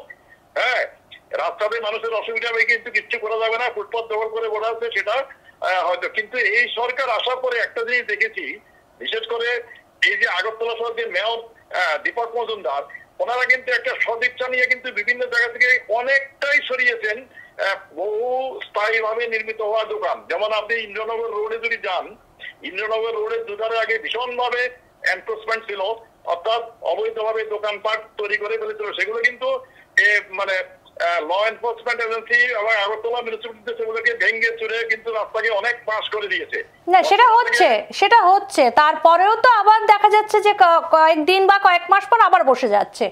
সেখানে তো ট্রাফিক সিস্টেমটা বা যানজটের সমস্যাটা একই জায়গায় থাকছে, অ্যাকশন নেওয়া হচ্ছে না, একবার সরাচ্ছে আবার বসে যাচ্ছে। মানে কি, তাহলে আমি যে অ্যাকশনটা নিলাম সেটা সেরকম ধরনের একটা কঠিন কোনো অ্যাকশন নয়, সেটা ওকে আপাতত সরিয়ে দিলাম, কিন্তু ওর বিরুদ্ধে যে আইনগত ব্যবস্থা নেব সেটা কিন্তু নেওয়া হচ্ছে না। কিন্তু এই যে রাস্তা দখল করে বসে আছে, সেই রাস্তাতে দখল করার ফলে ওই যে একটা এই যে ট্রেসপাসার বা এখানে যে ইলিগালি বসে আছে তার বিরুদ্ধে আইনগত ব্যবস্থা নিয়ে ওকে যে একটা শাস্তি দেওয়া সেটা কিন্তু হচ্ছে না, ওকে তিনটি সরিয়ে দেওয়া হচ্ছে। তো সুযোগ পেলেই আবার বসে যাচ্ছে, কারণ ও তো কোনো শাস্তি পায়নি। তো এদের বিরুদ্ধে অ্যাকশন নিতে গেলে আইন অনুভাবে এটা তো ফিজিক্যালি নেওয়া হচ্ছে, সেটা আইনগত ভাবে এদের বিরুদ্ধে নিতে হবে, মামলা করতে হবে, কোনো দিকে তাকানো যাবে না। তাহলে একমাত্র আপনি আগরতলা শহরে বলতে পারেন যে হয়তো কিছুদিন লাগবে কিন্তু ট্রাফিক ব্যবস্থা সঠিক হয়ে যাবে, রাস্তার পাশ অনেক বেড়ে যাবে রাস্তার সাইডে যে পার্কিং হয়ে যাচ্ছে যত্র যেখানে বিশেষ করে বাইক মোটরসাইকেল এগুলো একদম একদম এগুলোর মধ্যে কড়া অ্যাকশন না নিলে কিন্তু এগুলো কখনো ঠিক করা যাবে না। একদম একেবারে শেষ দিকে জানতে চাইবো, আপনি যে মাস্টার প্ল্যানের কথা বললেন সেখানে মূলত মূল যে দুর্বলতাগুলো সেগুলো যদি আরো একবার একেবারে এক লাইনে ফাইন্ড আউট করে দিন। আমি অনেকদিন আগে বলেছিলাম আগরতলা হাওড়া নদীর উপর সার্কুলার রোড তৈরি করতে, অর্থাৎ হাঁপানিয়ার ওদিক থেকে শুরু হবে, একদিক দিয়ে ঢুকবে শহরে, আরেক দিক দিয়ে বেরিয়ে যাবে। রাস্তার দুটাকে সুনির্দিষ্ট পার্কিং লটের বাইরে যদি কেউ তার সঙ্গে সঙ্গে সিধে কড়া অ্যাকশন নিতে হবে এবং একই সঙ্গে যেসব ডার্ক এরিয়া গুলো আছে সেখানে লাইটিং এর ব্যবস্থা করতে হবে যাতে অ্যাক্সিডেন্ট রোকা যায়। তো সেরকম ভাবে একটা মাস্টার প্ল্যান নিয়ে সার্কুলার রোড তৈরি করে যে একদিক দিয়ে ঢুকবে একদিক দিয়ে বেরিয়ে যাবে এবং যে বড় বড় যে ইয়েগুলো আছে যানবাহন গুলো আছে সেগুলো যাতে শহরে না ঢুকে শহরের বাইরে কোথাও একটা সুনির্দিষ্ট লে বাই তৈরি করে ওখানে থাকবে, ওখান থেকে ছোট ছোট গাড়িতে করে মালপত্র নিয়ে আসবে। সেগুলো যদি করা যায় তাহলে আগরতলাতে ট্রাফিক ব্যবস্থা কিন্তু আবার আগের মতো সাবলীল হবে। আপনাকে অনেক অনেক ধন্যবাদ, আপনার গুরুত্বপূর্ণ মতামত আমাদের সঙ্গে ভাগ করে নিলেন এবং আপনার এই গুরুত্বপূর্ণ মতামত হয়তো বা আমাদের এই টকশোর মধ্য দিয়ে হয়তো বা প্রশাসনের কানে পৌঁছবে এবং আমাদের যে চেষ্টা থাকছে যে শহরের যে যানজট বা সাধারণ মানুষের যে ক্ষোভ ট্রাফিক ব্যবস্থা নিয়ে এই গোটা বিষয়গুলোকে কোথাও যদি একটা সমাধান বা একটা কিছু সমাধান সূত্র অন্তত প্রশাসনের কানে পৌঁছে দেওয়া যায়, আমাদের টকশোর কিন্তু আজকে মূলত এই উদ্দেশ্য। আপনাকে অনেক অনেক ধন্যবাদ, আমাদের সঙ্গে এতক্ষণ টেলিফোন লাইনে জুড়েছিলেন। এতক্ষণ পর্যন্ত যারাই আমাদের সঙ্গে তাদের মতামত ভাগ করলেন, একটা কথা কিন্তু বারে বারে উঠে আসছে, পার্কিং জোন, ফুটপাত এবং শহরের রাস্তা সংকুলান, সেখানে রাস্তা প্রশস্ত করা, সার্কুলার রোড করা কিংবা বড় বড় যে গাড়িগুলো রয়েছে সেগুলোকে যারা মালবাহী গাড়িগুলো রয়েছে সেগুলোকে শহরের বাইরে সেখানে লে বাই করে সেখানে থামানোর ব্যবস্থা করা এবং স্লো ভেহিকেলগুলোকে শহর থেকে সরিয়ে দেওয়ার কথা। অনেকেই বলছেন সেখানে যখন স্পিড ট্রাফিক আমাদের সঙ্গে তার বয়ান সেখানে রেকর্ডিংয়ের মাধ্যমে আমাদের পেশ করেছিলেন তখনও কিন্তু সেখানে তিনিও বলেছিলেন যে ই রিক্সা বা যে এই যে টমটম স্লো ভেহিকেলগুলো সেখানে কোথাও না কোথাও যানজটটাকে আরো বাড়িয়ে দিচ্ছে। মূল সমস্যাগুলো কিন্তু এখানেই উঠে আসছে, যে পয়েন্টগুলো আমাদের আজকের আলোচনা এখনো পর্যন্ত উঠে এলো, স্লো ভেহিকেল বেড়ে যাওয়া, সেখানে যানবাহনের সংখ্যা যখন বেড়েছে স্লো ভেহিকেলের সংখ্যাটা ততটাই বেড়েছে, সেই অনুযায়ী রাস্তা সংকুলান, সেখানে পার্কিং জোনটা নির্দিষ্ট করা, নির্দিষ্ট সময় বেঁধে দেওয়া পার্কিং জোনের জন্য এবং ফুটপাত সেখানে খালি করে দেওয়া, ফুটপাতে কোনো ধরনের পার্কিং জোন না করা এবং সার্কুলার রোড তৈরি করা এবং বড় বড় পণ্যবাহী গাড়ির জন্য শহরের বাইরে লেবাই তৈরি করা। আমরা চেষ্টা করব, আমরা একেবারেই শেষ দিকে চলে যাব, তার আগেও আরও বিশিষ্ট জনদের সঙ্গে যদি আমরা জুড়তে পারি। এবারে চেষ্টা করব এই গোটা বিষয়গুলো নিয়ে, আমরা যখন খবর করি সংবাদ করি তখন এই গোটা বিষয় নিয়ে একজন বিশ্লেষকের সঙ্গে কথা বলা খুব দরকার। এই মুহূর্তে আমাদের সঙ্গে টেলিফোন লাইনে জুড়ে গেছেন রাজ্যের বিশিষ্ট সাংবাদিক ডক্টর বিশ্বেন্দু ভট্টাচার্য। বিশ্বেন্দুদা, আপনাকে অনেক অনেক স্বাগত নিউজ টুডের পর্দায়। হ্যাঁ, ধন্যবাদ। বলুন। আজকে যে আমাদের ট্যাগলাইন রয়েছে ডিজিটাল ট্রাফিক ও স্মার্ট সিটি, এই ট্যাগলাইন নিয়েই মূলত আমরা বসেছি। শুরুতেই যেটা ছিল আমাদের সাধারণ মানুষের যে বক্তব্য ছিল, ট্রাফিক ব্যবস্থা বা ট্রাফিক ম্যানেজমেন্ট করতে যতটা সক্ষম নয় ট্রাফিক কর্তা ব্যক্তিরা বা ট্রাফিক বাবুরা, ঠিক ততটা সক্ষম তারা চালান কাটতে। যেখানেই দাঁড়াচ্ছেন হয়তো বা কোনো অটো বা যাত্রীবাহী গাড়ি, সেখানে চালান কেটে দেওয়া হচ্ছে। এই বিষয়টা যতটা সক্ষম ট্রাফিক ম্যানেজমেন্ট করতে ততটা সক্ষম নয়। সেখানে দাঁড়িয়ে ম্যানুয়াল থেকে আমরা এখন ডিজিটালে এসেছি। আমাদের যে ট্যাগলাইন রয়েছে ডিজিটাল ট্রাফিক ব্যবস্থা ও স্মার্ট সিটি, প্রথম যে অক্ষরটা ডিজিটাল ট্রাফিক যখন বলছি তখনও সেখানে পরোক্ষে স্মার্ট কথাটা রয়েছে, স্মার্ট সিটি যখন বলছি তখনও সেখানে শুরুতেই স্মার্ট শব্দটা রয়েছে। কি মনে হয় কতটা স্মার্ট হতে পেরেছে আমাদের শহরের ট্রাফিক ব্যবস্থা? না, ব্যাপারটা হচ্ছে স্মার্ট ডিজিটাল এই কথাগুলো তো অনেক পরের কথা। প্রথম কথা হচ্ছে আপনি যে কথা দিয়ে আলোচনাটা শুরু করেছেন যে ট্রাফিক ম্যানেজমেন্ট, চালান কাটছে। আপনাকে আমি একটা কথা বলি, আপনারা আলোচনা কিভাবে করেছেন আমি জানি না, কিন্তু আপনাদেরকে একটা কথা আমি বলে রাখি, ট্রাফিক চালান কাটে কিন্তু টু হুইলারকে, থ্রি হুইলারকে নয়। শুধুমাত্র ব্যক্তিগত যানবাহন যারা চালান এদেরকে এরা হ্যারাস করে। আমি হ্যারাস করে কথাটা খুব সন্তর্পণে বললাম এবং আমি খুব দায়িত্ব নিয়ে বলছি যে আগরতলা শহরে যারা সবচেয়ে বেশি ট্রাফিক আইন ব্রেক করে এরা হচ্ছে অটো, টমটম, রিক্সা এবং সরকারি গাড়ি। এদের একজনের বিরুদ্ধেও বা যদিও মানে ফাইন করা হয়, তাও সেটা খুব নমিনাল। সবচেয়ে বেশি ভিকটিম হচ্ছে ব্যক্তিগত গাড়ি চালক, বাইক চালক এবং যারা সাধারণ মানুষ। প্রথম কথা হচ্ছে এই ট্রাফিক মিসম্যানেজমেন্টের প্রথম ভিকটিম হচ্ছে সাধারণ মানুষ, যারা রাস্তায় চলাফেরা করেন। শহরের সবগুলো রাস্তায় আপনার যেই রাস্তাগুলো ফুটপাথ হিসেবে তৈরি করার কথা, সেটাকে ওরা পার্কিং এর জন্য লিজ আউট করেছে।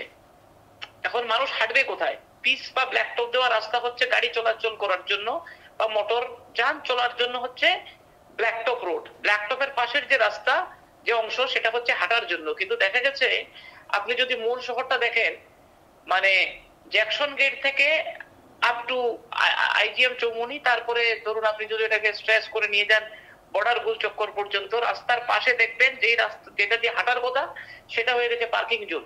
সেটাকে ওরা পেইড পার্কিং, ফ্রি পার্কিং করে দিয়েছে।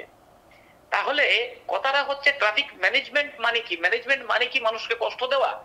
ম্যানেজমেন্টের সংজ্ঞা হচ্ছে এই রকম যে অ্যাভেলেবল রিসোর্সকে মানুষের কল্যাণে যাতে ভালোভাবে লাগানো যায়, এটার নাম হচ্ছে ম্যানেজমেন্ট। এটা কাউকে সাফার করানোর জন্য নয়। আর ট্রাফিক পুলিশের কথা যদি বলেন, এরা হচ্ছে আনট্রেইনড, আনস্মার্ট, এবং তাদের মধ্যে এখনো যেটা পুলিশি দাদাগিরির ভাব, যেটা থানা লেভেলে পুলিশের মধ্যে নেই, যেটা আজকে থেকে 20 বছর আগে পুলিশের মধ্যে ছিল, সেটা এখন সংক্রমিত হয়েছে ট্রাফিক পুলিশের মধ্যে। এরা রাস্তায় মানুষের সঙ্গে দুর্ব্যবহার করে,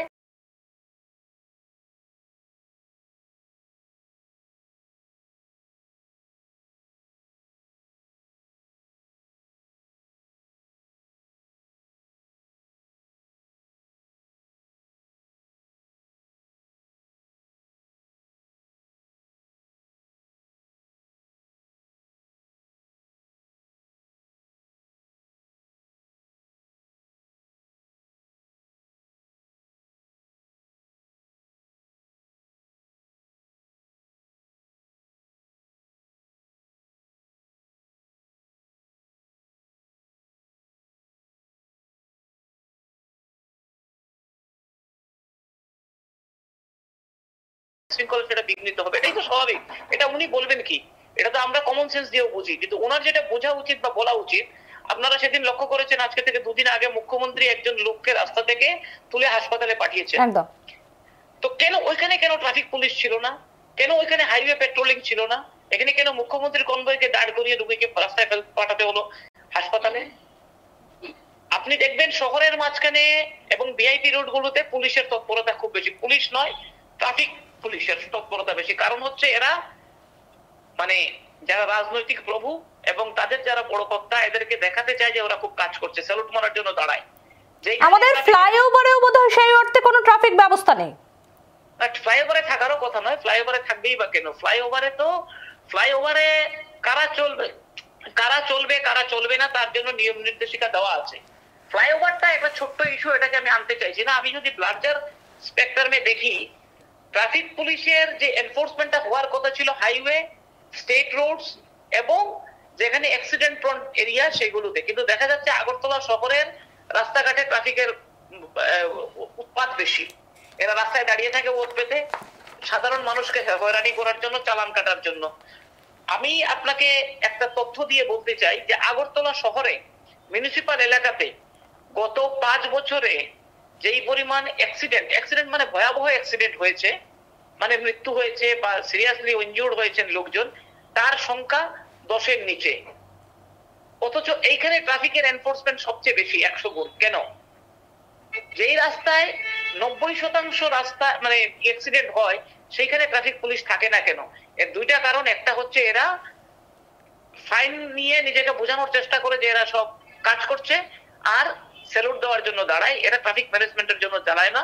এবং আমি খুব স্পষ্টভাবে বলতে চাই, এরা দায়িত্বহীন এবং এদের মধ্যে কোনো কাণ্ডজ্ঞান এখনো ডেভেলপ করেনি। এরা আনস্মার্ট, এরা ট্রেনিং হয়নি এখনো। এবং আমি অনুরোধ করব ট্রাফিকের যিনি কর্তা ব্যক্তি বা রাজ্য পুলিশ এবং রাজ্য প্রশাসনকে এদেরকে দ্রুত ট্রেনিং এ পাঠানো উচিত। এদের জানা উচিত যে ট্রাফিক ম্যানেজমেন্ট কাকে বলে। একজন মহিলা, উনি খাকি ড্রেসে এই আপনার পুরানো মোটর স্ট্যান্ডে দাঁড়িয়েছিলেন আজকে থেকে মাস 2 আগে। ওনার সঙ্গে আমার কথা হচ্ছিল। ওনার আচার আচরণ, ভাবভঙ্গি দেখে আমার মনে হয়েছে যে উনি মানে ওই পুলিশ আগে যেরকম ধমক দিয়ে সিনেমা হলের সামনে থেকে টাকা তুলতো, উনি এরকম একটা ব্যবহার করছেন মানুষের সঙ্গে। এবং এই ব্যাপারটা জানিয়ে আমি এসপি কে চিঠি লিখেছিলাম। আনফরচুনেটলি চিঠির ওনার সঙ্গে এরপরে আমার অনেক বিষয়ে কথা হয়েছে অনেক, কিন্তু এই ব্যাপারে কোনো কথা উনি বলেননি, কারণ আমি তখন বুঝে গেছি প্রবলেমটা কোন জায়গায়। এরা এমন সব লোককে রাখে রাস্তাঘাটে যারা এটার জন্য।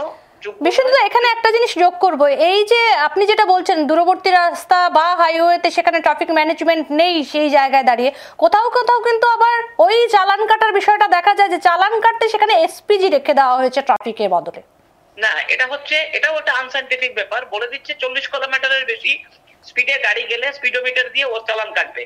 তো পৃথিবীর কোন হাইওয়ে আছে যেখানে 40 কিলোমিটার বা 30 কিলোমিটার স্পিডে গাড়ি চলে? এটা হাইওয়ে নাকি? হাইওয়েতে গাড়ি চলে 100 কিলোমিটার স্পিডে। আপনি রাস্তা 100 কিলোমিটারের মতো বানাতে পারেননি, এটা আপনার ব্যর্থতা। আমি যে গাড়িটা আজকে যে 4th বা 5th জেনারেশনের গাড়ি চালাচ্ছি, তার স্পিড হচ্ছে 1 নম্বর গিয়ারে আমার গাড়ির স্পিড 30 কিলোমিটার, এতে ফুয়েল কনজাম্পশন বেশি হয়। আমি 4 নম্বর গিয়ারে চালালে 80 কিলোমিটার স্পিডে চলে, আমার ফুয়েল কনজাম্পশন কম হয়। ফুয়েল কনজাম্পশন যদি কম হয়, আমার দেশের অর্থনীতি ভালো হয়, পলিউশন কম হয় এবং গাড়ির যে পারফরমেন্স সেটা ভালো হয়, আমার সময় বাঁচে। এখন পুলিশ বা প্রশাসন আমাকে বাধ্য করছে হাইওয়েতে 40 কিলোমিটার স্পিডে গাড়ি চালানোর জন্য। তাহলে 40 কিলোমিটার বেগে যে গাড়ি চলে সেই গাড়িকে আমাদের এই ত্রিপুরা ইন্ট্রোডিউস করা উচিত ছিল। তাহলে কেন সরকার আমাকে যে BS6 বা BS4 BS5 গাড়িগুলোকে এলাও করলো, রেজিস্ট্রেশন করলো? এগুলো রেজিস্ট্রেশন না করা উচিত ছিল, যে ভাই আমার এখানে হাইওয়েতে আমি তোমাকে 30 কিলোমিটারের উপরে গাড়ি চালাতে দেবো না। তাহলে যে আমাদের যে মডার্ন ভেহিকলস, যে BS4 স্টেজ 4 যে গাড়িগুলো এসছে, এগুলোকে কেন এরা এলাও করলো, কেন এরা রেজিস্ট্রেশন পেলো? পুরোটাই একটা হজবরল অবস্থা। এবং এদের প্রত্যেকটি লোকের কারুর এই ম্যানেজমেন্টের বা ট্রাফিক ব্যবস্থা সম্পর্কে ন্যূনতম কোনো ধারণা নেই, একটার সঙ্গে আরেকটার কোনো যোগাযোগ নেই। এরা সব ধারণাবিহীন ভাবেই কাজ হচ্ছে এখনো পর্যন্ত। ডিজিটালি পৌঁছালেও ধারণাবিহীন ভাবেই কাজ করছেন। ডিজিটালি নয়, ডিজিটাল কেন বলছেন? ডিজিটাল তো আমরা প্রত্যেকে, ডিজিটাল কি আবার ট্রাফিক আবার ডিজিটাল হবে কি করে? ডিজিটাল কথাটা তো অন্য কথা, ডিজিটালটাকে আপনারা ভুলভাবে ব্যাখ্যা করবেন না। ডিজিটাল হচ্ছে যেই কাজটা আগে কাগজে হতো, এটা কলমে এখন কম্পিউটারে হয়। তো এই ডিজিটাল দিয়ে তো করাপশন বন্ধ করা যাবে না, এই ডিজিটাল দিয়ে এফিসিয়েন্সি আসবে না, এই ডিজিটাল দিয়ে মানুষের বুদ্ধির বিকাশ হবে না, এই ডিজিটাল দিয়ে পারফরমেন্স বাড়বে না, এটাতে কাজ কমবে। কাজের যে আগে হাতে লেখলে অস্পষ্ট হতো, কম্পিউটারে টাইপ করলে সেটা স্পষ্ট হয়। আগে এনফোর্সমেন্টের জন্য একুরেসি ছিল না, এখন একুরেসি আসছে। এটা তো সম্পূর্ণ অন্য বিষয়। কিন্তু ব্যবস্থাপনার ব্যাপারে ডিজিটাল বা এনালগ ক্যাটালগ এগুলো কোনো বিষয় নয়। বিষয় হচ্ছে যে আপনি কতখানি আন্তরিক বা কতখানি আপনি বুঝেন, বা কাদেরকে আপনি এই কাজে লাগিয়েছেন, এরা আদৌ বুঝে কিনা। এরা তো ঠিক করে কথা বলতে জানে না, এদের তো কমিউনিকেশন ডেভেলপমেন্টই হয়নি। এরা কাকে কিভাবে কথা বলবে সেটাই জানে না। সংঘবদ্ধ লোক দেখলে এরা পালিয়ে যায়। আমরা এই শহরে দেখেছি অটো, যে আনরুলি অটো ড্রাইভারের হাতে ট্রাফিক পুলিশ মার খেয়েছে। কিছু হয়েছে? কিচ্ছু হয়নি। আজ পর্যন্ত কি এরা বন্ধ করতে পেরেছে যে অটোর উৎপাত বন্ধ করা গেছে? সেখানে অটোর যারা রয়েছেন, অটো চালক বা অটো শ্রমিকরা বোধহয় ট্রাফিকের থেকে অনেক বেশি সেখানে স্ট্রং বারেই মনে হচ্ছে। এরা সংঘবদ্ধ, এবং এটাই হচ্ছে সবচেয়ে বড় দুর্বলতা ট্রাফিক পুলিশের, যে এরা সংঘবদ্ধ কোন গোষ্ঠীকে মানে মোকাবেলা করতে জানে না, কারণ এদের ট্রেনিং নেই। এরাও এরকম ভাবেই এসছে। যারা সংঘবদ্ধ ভাবে, যদি আমি ল এনফোর্সিং এজেন্সি হই এবং আইনের প্রতি যদি আমার শ্রদ্ধা থাকে, তাহলে আমি ভয় পাবার কোনো ব্যাপার নাই। আমি যদি লিগালি থাকি, আমি কেন মানুষকে ভয় পাবো? আর যে বা যারা ট্রাফিক পুলিশকে হ্যান্ডেল করেছে, এরা সাহস পায় কোথা থেকে? এবং এই সুযোগ এদেরকে দিচ্ছেন কেন আপনি? এবং আপনি এমন সব ছেলে পেলেদের লাগাচ্ছেন ট্রাফিক ম্যানেজমেন্টের জন্য, যারা কথা বলতে জানেন, যারা মানুষের সঙ্গে দুর্ব্যবহার করে এবং নিরীহ মানুষকে রাস্তায় হেনস্থা করে। এবং আরেকটা দেখবেন, ওরা রাজপথের উপরে ফাইন কাটে। কেন রাজপথের উপরে ফাইন কাটবেন? রাজপথের উপরে যদি আমি ল ভায়োলেট করি, আপনি আমাকে চালান পাঠাবেন, আমি কোর্টে মোকাবেলা করবো, আপনি আমাকে রাস্তায় দাঁড়িয়ে হ্যারাস করবেন নাকি? রাস্তা হচ্ছে যাওয়ার জন্য, চলার জন্য। আমাদের সিভিল রাইট হচ্ছে চলা, রাস্তায় দাঁড়িয়ে থাকার জন্য নয়। ইলিগাল পার্কিং এর কথা যদি আপনি বলেন, ইলিগাল পার্কিং নিয়ে কি করছে এরা? মাসে একদিন হঠাৎ করে একটা খবরে আসার জন্য এরা ঝটিকা কিছু একটা করে, কিন্তু এদের মধ্যে কোনো কনসিস্টেন্সি নাই, এরা ধারাবাহিকতা নেই এদের মধ্যে। এরা পুরোটাই একটা ফ্লপ, এবং এরা অ্যাকচুয়ালি জনসেবার জন্য নয়। বিশ্বনাথ, এখানে একটু একটা কথা বলবো, এই যে পার্কিং বা ফুটপাত দখল করে যারা ব্যবসা করছে এই বিষয়টা নিয়ে আমরা দেখেছি যে পূর্বতন সরকারের আমলেও যা ছিল এখনো কিন্তু এই একই রকম এনফোর্সমেন্ট করছেন, তুলে দিচ্ছেন, আবার বসছেন। তো করবেন তো, কারণ হচ্ছে যদি যদি যদি একটার সঙ্গে আরেকটার সিনক্রোনাইজেশন না থাকে, কোনটা আগে হবে কোনটা পরে হবে, তাহলে তো এরকম হবেই। হঠাৎ করে গিয়ে বললো রাস্তায় আপনি বসতে পারবেন না, যেদিন বসেছিল এদিন এরা কোথায় ছিল? আর 2 নম্বর কথা হচ্ছে, মানুষ যেখানে হাঁটবে সেই রাস্তায় সেই জায়গায় দোকান হয় কি করে? এটা হয় কেন? এটা তো হওয়ারই কথা নয়। নিশ্চয়ই কেউ বা পেছন থেকে কেউ মদত দিচ্ছে, এই জন্য এরা বসছে, আর মানুষদের লোক দেখানোর জন্য এগুলো করা হচ্ছে। এগুলো কোন সুস্থ সমাজ ব্যবস্থায় এগুলো কাম্য নয়। এবং স্মার্ট সিটি আমরা বলছি, এটাকে ভুল ব্যাখ্যা করা হচ্ছে। স্মার্ট সিটি মানেই যে সব স্মার্ট হয়ে যাবে এরকম নয়। স্মার্ট সিটি হচ্ছে এটাই যেখানে নাগরিক পরিষেবার মান উন্নত হবে, সেটাই স্মার্ট সিটি। নাগরিক পরিষেবার মান তো উন্নত হয়েছে, এটা তো ঘটনা। নাগরিক পরিষেবা আমরা ইলেকট্রিক সিগন্যাল আমাদের হয়েছে, আমাদের রাস্তা বড় হয়েছে, ফুটপাথ তৈরি হয়েছে, এগুলো তো হয়েছে, এগুলো তো স্মার্ট সিটির কম্পোনেন্ট ছিল। ড্রেনেজ ডেভেলপমেন্ট হয়েছে তো, পার্ক ডেভেলপমেন্ট হয়েছে, রাস্তায় লাইট লেগেছে, এগুলো তো স্মার্ট ডেভেলপমেন্ট, এগুলো তো এমিনিটিস। কিন্তু ফুটপাথ দখল করে যদি কেউ ব্যবসা করে, এটাকে স্মার্ট সিটির সঙ্গে কেমনে কি করে আপনি মানে যুক্ত করবেন? এটা তো হচ্ছে সিভিল অ্যাডমিনিস্ট্রেশনের কাজ, এরা তো করছে না এই কাজটা। তাহলে আমার মনে হয় সেটা হচ্ছে আমাদের জনসচেতনতা আরো বাড়ানো উচিত এবং সরকারকে বাধ্য করা উচিত যে অ্যাডমিনিস্ট্রেশনটাকে স্মার্ট করা। স্মার্ট সিটি তো হয়ে গেছে, স্মার্ট সিটি একটা কম্পোনেন্ট, টাকা আসবে এই প্রজেক্টের আন্ডারে, খরচা হবে, কি হবে না হবে সেটা অন্য বিষয়। কিন্তু অ্যাডমিনিস্ট্রেশনকে স্মার্ট করার জন্য যা করার, সেটা করার জন্য আমাদের জনগণকে খুব সন্নিহিত ভাবে এবং সংঘবদ্ধ ভাবে পথে নামতে হবে এবং সরকারকে বাধ্য করতে হবে যে আমাদের পরিষেবার মান যাতে উন্নত করা যায়। আর ট্রাফিক পুলিশ সম্পর্কে যত কম বলা যায় ততই ভালো। এখানে একটা জিনিস, যখন জনগণকে সংবদ্ধভাবে রাস্তায় নামার কথা বা এই যে সার্বিক বিষয়গুলো নিয়ে কথা বলার কথা বলছেন, তখন আমি যদি খুব ভুল না করে থাকি, আপনাদের, আমি যতদূর জানি আপনাদের একটা প্রতিনিধি দল ট্রাফিক ব্যবস্থা নিয়ে সেখানে আইজির কাছে একটা ডেপুটেশন বোধহয় দিয়েছিল, সেই বিষয়টা কি কোনো আপডেট আছে, কি হয়েছে যদি বলেন? একবার নয়, আমরা প্রথম থেকে আমরা হাইকোর্টে পিআইএল করেছি। পিআইএল এর পরে এই যে অটোতে 3 জন যাত্রী যায়, সেটা ওই পিআইএল এর পরে, পিআইএল থেকে হাইকোর্টের ডাবল বেঞ্চের যখন জাজমেন্ট এলো, তারপরে সরকারের সঙ্গে আমাদের দীর্ঘ লড়াইয়ের পর সেটা চালু হলো। এখন অবশ্য 3 জন করে প্যাসেঞ্জার ওরা নিচ্ছে, আগে 6 জন 7 জন নিত। এর সঙ্গে আমরা একটা পার্কিং পলিসির কথা বলেছিলাম যে পার্কিং পলিসি থাকবে, কোন জায়গায় রিক্সা চলবে, কোন জায়গায় গাড়ি চলবে, সিটি বাস চালু করতে হবে। এই কথাগুলো আমরা গত 10-15 বছর ধরে বলে আসছি, কিন্তু সবাই মানছেন যে হ্যাঁ এগুলো আপনারা যেগুলো বলছেন এগুলো যথাযথ সায়েন্টিফিক এবং এগুলো করা উচিত, কিন্তু এগুলো কেউ কিছু করতে পারছেন না। কোন জায়গায় দুর্বলতা সেটা আমরা জানি না, কিন্তু আমাদের যে এফোর্ট সেটা এখনো আছে এবং আমরা যেখানেই সুযোগ পাচ্ছি আমরা এই কথাগুলো বলছি যে জনগণকে আরো সংঘবদ্ধ হতে হবে। এই যে মানে যেইভাবে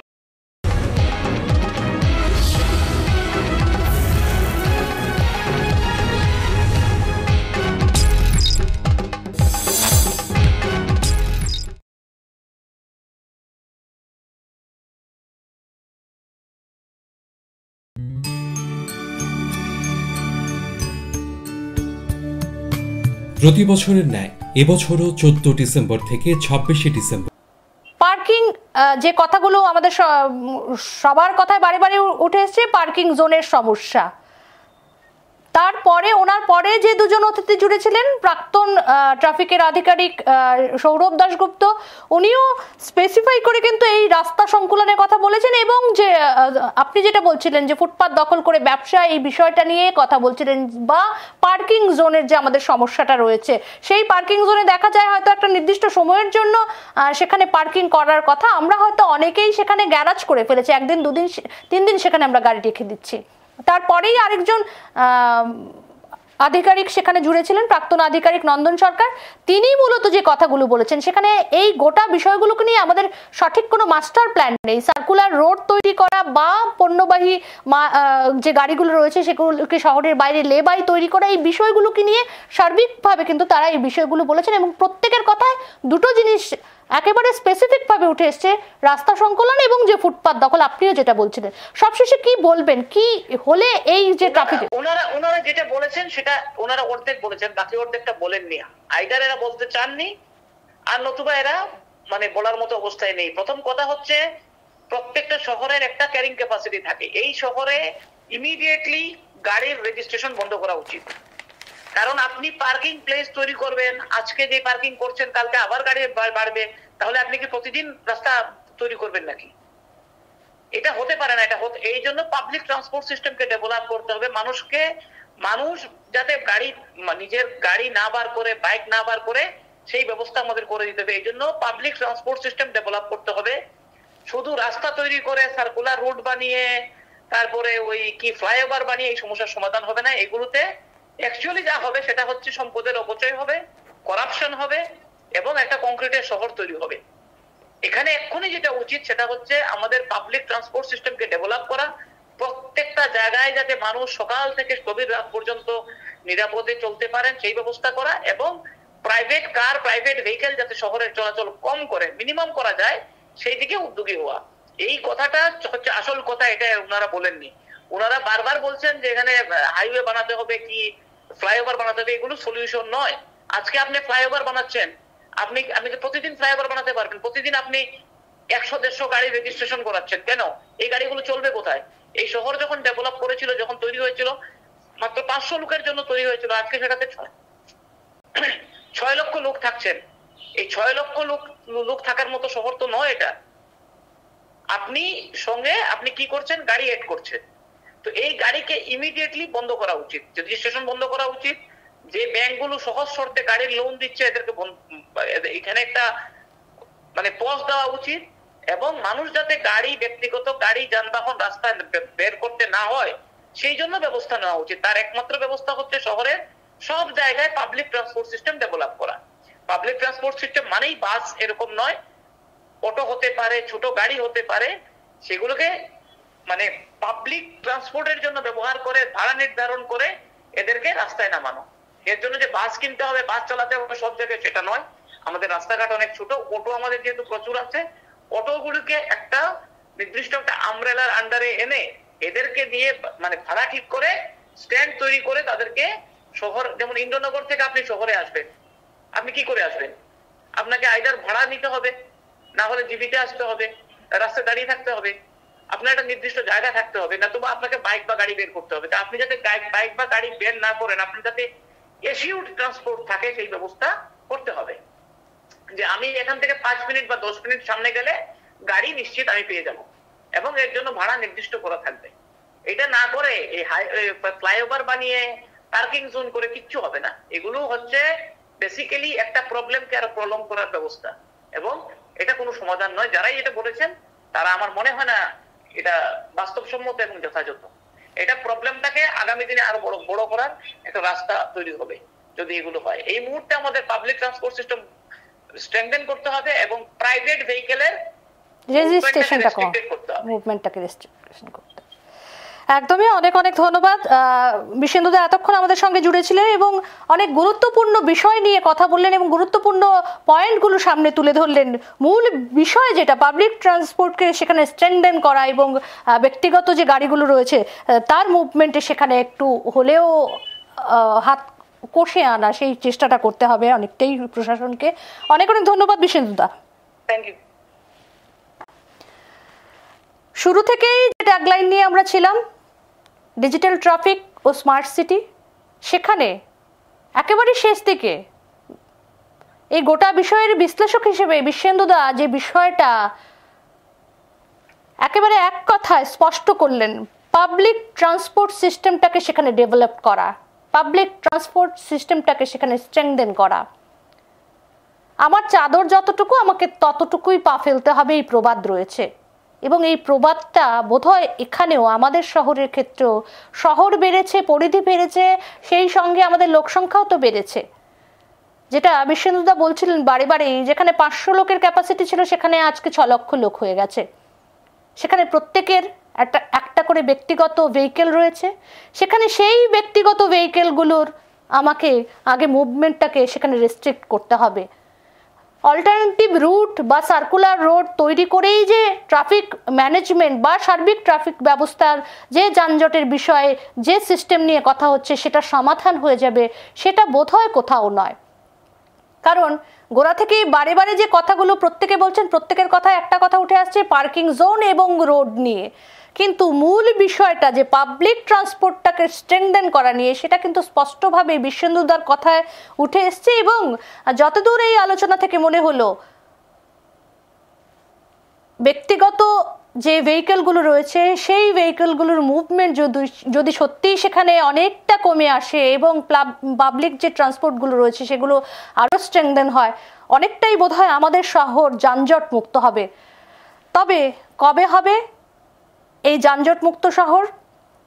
স্মার্ট সিটির যে নমুনাগুলো আমরা দেখতে পাচ্ছি, স্মার্ট সিটির সঙ্গে অনেক কিছুই যখন স্মার্ট হয়েছে, ম্যানুয়াল থেকে ডিজিটাল মেশিন বসে গেছে সেখানে ট্রাফিক সিস্টেমকে রক্ষণাবেক্ষণ করার জন্য, ঠিক তখনই পাশাপাশি পাবলিক ট্রান্সপোর্টটা কবে স্ট্রেংথেন হবে এই বিষয়ে কি ভাববেন পরিবহন দপ্তর কিংবা সরকার প্রশাসনে যারা রয়েছেন? আজকের টকশো থেকে এই প্রশ্নই রেখে গেলাম। নমস্কার, এই মুহূর্তে এখানেই শেষ করব আমাদের এই 1 ঘন্টার লাইভ। আমাদের নিউজ টুডের আগামী সম্প্রচারগুলির সঙ্গে থাকুন।